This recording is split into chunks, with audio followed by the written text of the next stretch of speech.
Sebelum kita belajar lebih jauh tentang asesmen teman-teman, saya ingin bertanya. Ini adalah pertanyaan reflektif.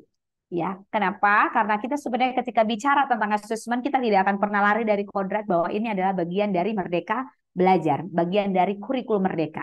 Jadi kurikulum sekarang kita pakai adalah kurikulum Merdeka, bahkan sudah disahkan menjadi kurikulum nasional. Maka siap-siap teman-teman, mari kita turuti menjadi guru belajar. Seperti itu ya, mendalami gimana sih sebenarnya kurikulum Merdeka. Baik teman-teman, pertanyaan saya adalah mengapa diperlukan inovasi baru dalam pembelajaran, terutama kurikulum? Boleh teman-teman saling diskusi, boleh di kolom chat atau boleh raise hand. Nanti Mas Faizin akan bantu open mic teman-teman yang raise hand. Mengapa sih diperlukan inovasi baru dalam pembelajaran, terutama di kurikulum? Sepenting itu ya gitu. Silakan teman-teman. Boleh teman-teman yang ingin jawab raise hand, silakan.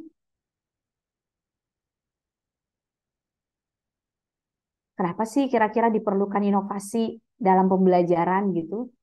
Sepenting itukah gitu? Oke, Bu Henike supaya sesuai dengan kebutuhan murid. Oke, keren sekali Bu Henike dari SMK Negeri 9 MDO apa itu Manado ya. Bu Susi, karena ilmu pengetahuan berkembang, karakter belajar pembelajar pun berbeda-beda di setiap generasi. Oke, Bu Susi. Terima kasih. Ada yang mau raise hand nggak ya menjawab ya? Bu Ike, Bu Eva agar tidak membosankan, Bu Ike sebentar, gercep banget ya. Saya baca dari kolom chat aja kali ya, karena terus terjadi perubahan pada setiap generasi. Thank you Bu Ike.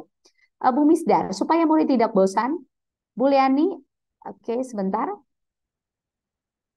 Bu Leani Christine, karena inovasi sangat erat hubungannya dengan kemajuan dan keberhasilan pendidikan. Bu Darmawati, lebih menarik dan tidak membosankan. Oke. Bu Merlina, yes, hadir. Oke, Bu Wiwin mengikuti perkembangan zaman. Bu Mamanda mengikuti perkembangan anak didik dan zaman. Bu Yuniarsih meningkatkan kualitas pendidikan. iPhone ini sesuatu ya, anti mainstream nih. Oke, sebentar saya cari iPhone tadi. Oke, oh udah ganti ya. Mbak, sesuai kebutuhan sebuah generasi yang terus berkembang. Oke. Mamik, menyesuaikan perkembangan zaman. Jumpa Amin, inovasi sangat dibutuhkan demi peningkatan pengetahuan disesuaikan dengan kemajuan zaman. Sunarsi, karena agar proses pembelajaran menyenangkan, menyesuaikan dengan kebutuhan peserta didik, menarik dan tidak membosankan. Novianti, supaya tidak membosankan. Oke, keren sekali. Kalau kalau saya meng-highlight, kita cenderung memilih kenapa diperlukan inovasi? Karena kebutuhan belajar itu berubah. Ada juga karena ya memang ya biar nggak membosankan seperti itu ya. Teman-teman, mengapa diperlukan inovasi? Karena ternyata teman-teman, seiring perkembangan zaman, kebutuhan belajar murid juga berubah. Nah, ketika kebutuhan belajar murid berubah, maka kita harus menyiasati dengan sistem pendidikan yang berubah juga, yang diubah atau yang direlevansikan dengan kebutuhan tersebut. Seperti itu ya. Oleh karena itu, salah satu ciri perelevansian itu adalah berubahnya kurikulum. Jadi saya mau mengubah mindset bahwa kurikulum itu berbeda atau berubah bukan hanya karena sekadar berubah atau bergantinya pemimpin kita, gitu ya teman-teman. Tapi kita mengimani karena memang ya berubah, kebutuhan belajar murid kita juga berubah, seperti itu ya. Oke baik, terima kasih teman-teman, responnya luar biasa banget ya. Nah, saya mau tanya teman-teman, ketika teman-teman sekarang saya tanya tentang kurikulum merdeka, kira-kira pemahaman teman-teman ada di nomor berapa sih? Apakah teman-teman di nomor satu yang berusaha pegangan belajar kurikulum merdeka tapi merasa sendiri gitu? Atau mungkin di nomor lima, oh saya mah santai aja, santuy aja, saya nggak peduli dengan kurikulum merdeka. Atau mungkin di nomor 15, yeay saya sudah belajar banyak dan saya merasa saya sangat merdeka belajarnya gitu. Atau di nomor 14, saya sudah belajar tapi tiba-tiba saya down, saya menyerah, saya nggak sanggup lagi belajar gitu. Silakan teman-teman.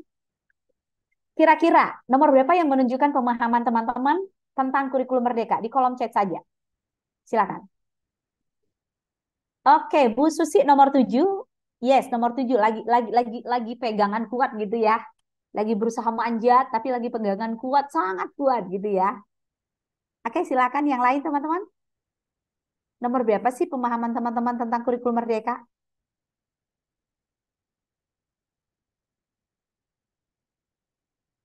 Mhm. Bu Darmawati nomor 10. Oke, nomor 10. Asik. Nomor 10. Yeay, saya sudah di atas. Gitu ya. Oke. Bu Susi nomor 6. Pak Ahmad nomor 6 yang mana? Oke, nomor 6. Siap mau dirangkul. Nomor 8. Pak Ahmad Sofian nomor 8. Oke, lagi. Udah manjat. Tapi kok saya merasa sendiri gitu ya. Bu Diana nomor 3. Nomor 3 siap manjat. Dan butuh topangan. Seperti itu ya. Oke. Bu Mas Daliah nomor 11. Nomor 11 lagi rangkulan. Ketemu teman rangkulan. Mudah-mudahan saya ya yang dirangkul nomor 12. Oke, Bu Eva nomor 19. Mana nih nomor 19? Oh, lagi benar-benar memiliki teman yang mau terjun bebas gitu ya. Dan Bu Eva lagi juga berusaha untuk tidak jatuh gitu ya. Bu Marlina nomor 7. Oke. Bu Silva nomor 3. Oke, keren teman-teman. Kita ini asesmen awal dulu ya. Pak Yudada nomor 6. Oke. Bu Ayu nomor 15. Yeay, 15. Gitu ya. Kemudian Pak Billy nomor 6. Oke.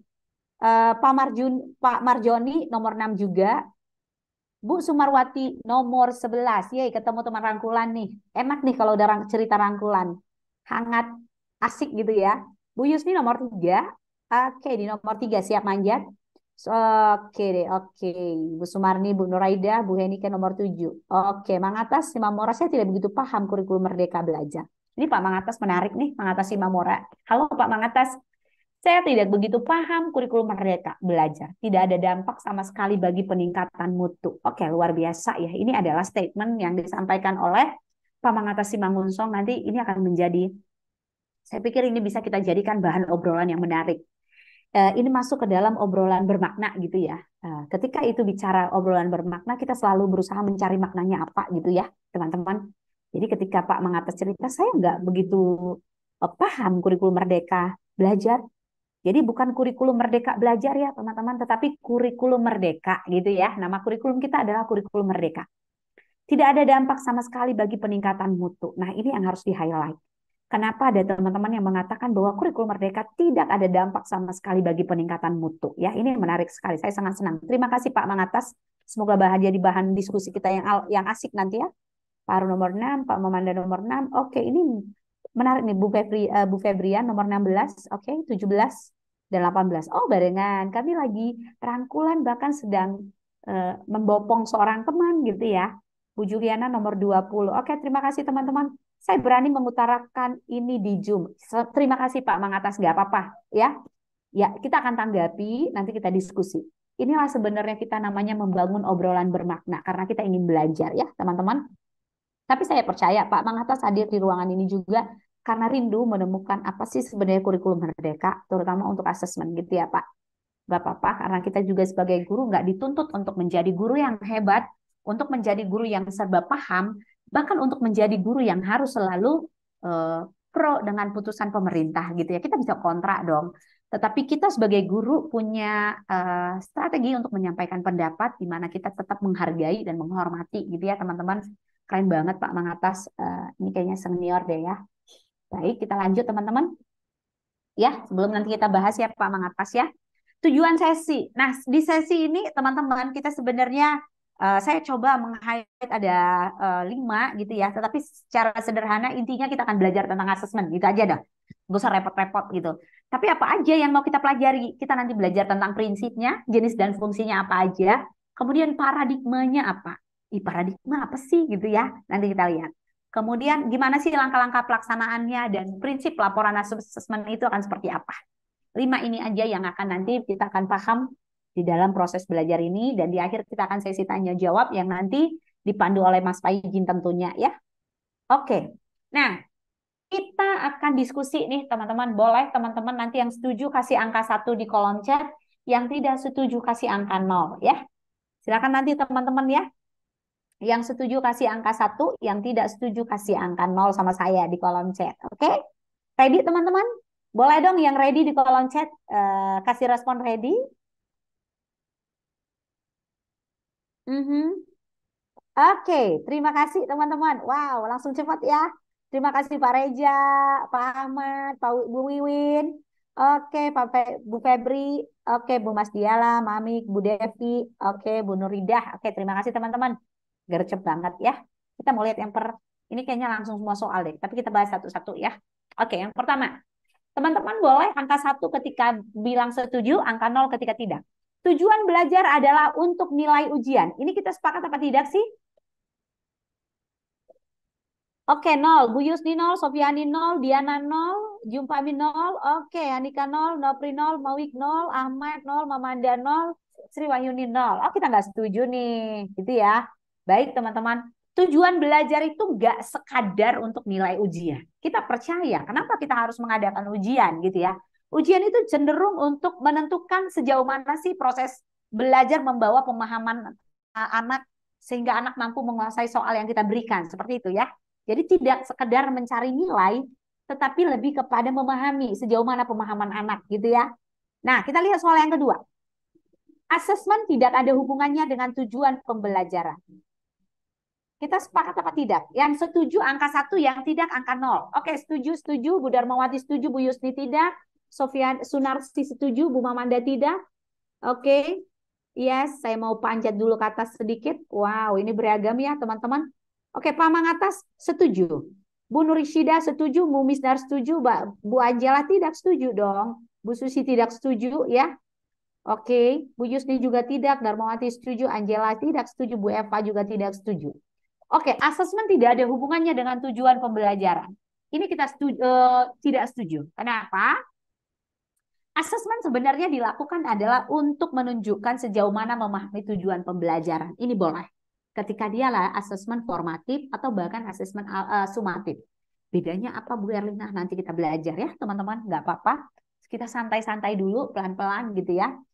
Jadi untuk nomor 2 kita memilihnya tidak setuju. Karena ternyata asesmen itu berhubungan dengan tujuan pembelajaran itu sendiri gitu ya. Oke baik, nah kita belajar nih. Asesmen bertujuan untuk memantau atau memonitor kualitas pembelajar. Ayo, kita setuju apa enggak sih? Asesmen bertujuan untuk memantau atau memonitor kualitas pembelajaran. Setuju apa tidak? Setuju angka 1, yang tidak angka 0. Oke, setuju, setuju, tidak. Bu Eva tidak. Oke, Pak Mangata setuju juga. Haha. Oke, Bu Ike setuju, Bu Narsya setuju, Bu Win setuju, Bu Yaya setuju, Bu Milka setuju. Oke. Oke, setuju, setuju, setuju. Yes. Ada setuju ya, Bu Isal juga setuju ya. Oke, mantap. Kita nih rata-rata setuju ya, tetapi masih ada beberapa yang menjawab tidak setuju. Teman-teman, asesmen bertujuan untuk apa? Kita mau memonitor kualitas pembelajaran, boleh. Tapi apakah melulu asesmen itu dilakukan untuk memonitor kualitas pembelajaran? Belum tentu. Ya, artinya tujuannya memantau monitor kualitas pembelajaran, yes, salah satu tujuannya itu. Tetapi apakah melulu tentang untuk melihat kualitas pembelajaran? Tidak sama sekali. Ketika kita mengadakan yang namanya asesmen diagnostik non-kognitif, maka itu yang kita pantau adalah bagaimana suasana hati anak. Jadi kita tetapi meski begitu untuk poin yang ketiga kita memilih yes. Ya. Nah, untuk yang keempat, mari lihat teman-teman.